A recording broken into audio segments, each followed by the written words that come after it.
শুনেছো, এই শোনা অনুযায়ী আমল করেছে কিনা জবাব দাও। কি বলেন? শোনা অনুযায়ী আমল করেছে কিনা জবাব দাও। এজন্য কিয়ামতের দিন আল্লাহ বলেন সাআলাহুম খাজানাতুহা আলাম ইয়াতিকুম নাযীর। জাহান্নামের ফেরেশতারা যখন জাহান্নামীদেরকে জিজ্ঞাসা করবে, তোমাদের কাছে কি কোনো আলেম আসে নাই? তোমাদের কাছে কি কোনো দিনদার আসে নাই? তোমাদের কাছে কি কোনো ওয়াজ নসিহত করা নাই? قالوا بلى قد جاءنا نذير। এবার ওই পাপিষ্ঠ বলবে, হ্যাঁ আমাদের কাছে বিত প্রদর্শনকারী একজন আসছিল, সে জাহান্নাম সম্পর্কে বয়ান করেছে, জান্নাত সম্পর্কে বয়ান করেছে, রবের পরিচয় দিয়েছে, আসর সম্পর্কে বয়ান করেছে, আল্লাহর বিধি বিধান সব কিছু বর্ণনা করেছে, নামাজ সম্পর্কে বয়ান করেছে, রোজা সম্পর্কে বয়ান করেছে, দুষ্টামি সম্পর্কে বয়ান করেছে। কিন্তু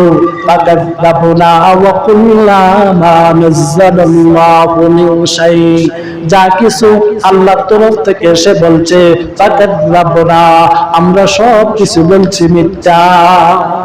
হুজুর তো বলবে, মসজিদের হুজুরের হাজতে ওয়াজ করে, মসজিদের হুজুরের খাজেলা ওয়াজ করা, হুজুর রাখছি, হুজুর জুমার দিন বয়ান কিছু করবে, আর আমরা শুনলাম, মানলাম না মানলে নাই, জাহান্নাম তো আছে রেডি।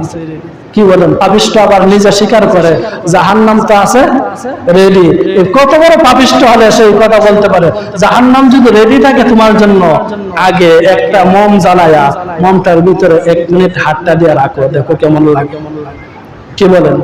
মোমের মাঝে হাত রাখো, হাত রাখার পর তুমি এই কথা বলো, قالوا بلى قد جاءنا نذير فكذبنا وقلنا ما نزل الله من شيء إن أنتم إلا في ضلال كبير। এবার মসজিদের ইমাম সাহেব যা কিছু বর্ণনা করত, যা কিছু আলোচনা করত, তা ফাও আলোচনা। কি আলোচনা? ফাও আলোচনা। এটা আলোচনা কর। আল্লাহ বলতেছেন, আমার কোনো ব্যক্তিগত ব্যাপার নাই। সূরাতুল মুলকের মাঝে আল্লাহ বলেন, এই যে আলোচনা করতেছে এটা সব কিছু ফাও আলোচনা, এটা কিচ্ছু না। অথবা কিটা পাপিষ্ঠ আর করত, হুজুর আলোচনা করো, অসুবিধা নাই, মানতাম না, নামাজ পড়তাম না, দেখি কে নামাজ পড়াতে পারে, নামাজ পড়তাম না, দেখি কে নামাজ পড়াতে পারে, দাঁড়িয়ে রাখতাম না, যত হুজুর ওয়াজ করে রাখতাম না, দেখি কে রাখাইতে পারে।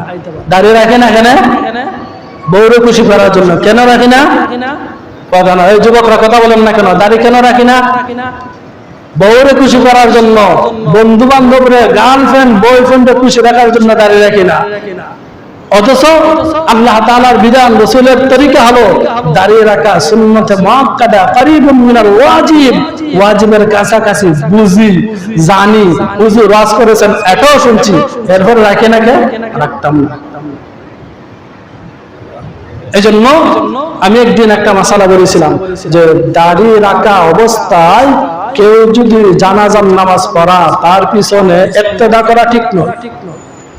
ইক্তেদা করা কি নয়? ঠিক নয়। মাকরুহে তাহরিমের সাথে নামাজটা আদায় হবে, গুনাহ হবে। এজন্য আমি আরেকদিন বলেছি যে যার যদি কেউ যদি দাড়ি না থাকে, সে যেন জানাজার নামাজ পড়ানোর জন্য আমার অনুমতি নাই। বিশেষ করে এই মহল্লার মাঝে, এই মসজিদ যতটুকু মহল্লা আছে এতটুকু। হ্যাঁ, দিনদার যদি হয়, নেককার যদি হয়, একবার না 1000 বার অনুমতি আছে। কি বলেন?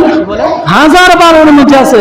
কিন্তু পাপিষ্ঠ সে একজন মুর্দাকে শেষ বিদায় দিবে, তার দাড়ি নাই অথবা দাড়ি আছে 1 মুষ্টির চাইতে কম, সে খাটে, ফাসিক, সে নাফরমান, সে সামনে নামাজ পড়াবে, তাকে অনুমতি দিব না। যদিও সামনে 10 জনের সামনে আমি কোনো কথা না বলি, 10 জনের সামনে যদি কোনো কথা না বলে, এরপরে পাপিষ্ঠর কোনোভাবে অনুমতি নেই, এটা জানিয়ে রাখেন। আপনার বাপ মারা গেছে, মা মারা গেছে, আয়া বলতেছে হুজুর আমি নামাজটা পড়াইতাম, 10 জনের সামনে আমি না করব না। আপনার কথা বলেন, 10 জনের সামনে আমি না করব, 10 জনের সামনে আমি অনুমতি দিব, কিন্তু মন থেকে অনুমতি নাই, মন থেকে অনুমতি নাই। এই জন্য বুঝায় আমরা করেন। এজন্য যেই কথাগুলো বলতেছিলাম সম্মানিত হাজিরিন, নামাজ যদি না পড়েন বিকল্প রাস্তা নাই, নামাজ পড়তেই হবে। আল্লাহ তাআলার ইবাদতের মাঝে সবচেয়ে গুরুত্বপূর্ণ ইবাদত হলো নামাজ। আল্লাহ পাক রব্বুল আলামিন আমাদের সবাইকে 5 ওয়াক্ত নামাজ আদায় করার তৌফিক দান করুন। সবাই বলেন আমিন। ওয়া আখিরু দাওয়ানা আলহামদুলিল্লাহি রাব্বিল আলামিন। যারা সুন্নাত পড়েন নাই সুন্নাত পড়েন।